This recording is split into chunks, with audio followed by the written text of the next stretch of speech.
I understand my right honourable friend's point and his desire to achieve this, and I recognise the work he's done. But following on the point from my honourable friend, the member for North West Norfolk, will he also extol, for example, to the government of Spain the fact which uses very often broad-brush terms like tax havens against the law-abiding British territory of Gibraltar, that Gibraltar complies absolutely with all EU requirements and continues to do so.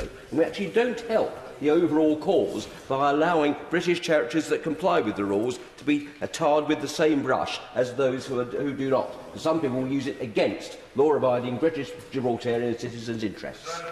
Very good. My honourable friend makes an extremely good point about Gibraltar.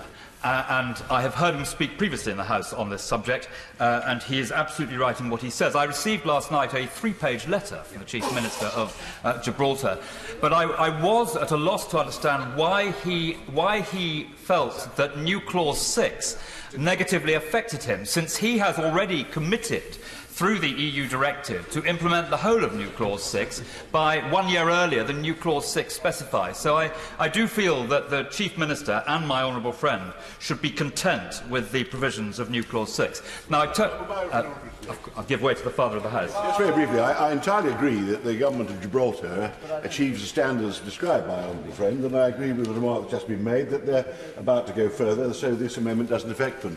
Can I also say that I recall that was not always the case, and 20 and 30 years ago, persuading the then Government of Gibraltar that access to EU financial markets required an altogether higher standard of regulation and compliance was not an easy task, and we had really to imply that we might take steps exercising our powers unless something was done about it. That might be a useful precedent for the overseas territories in the Caribbean, given the step the House is taking today.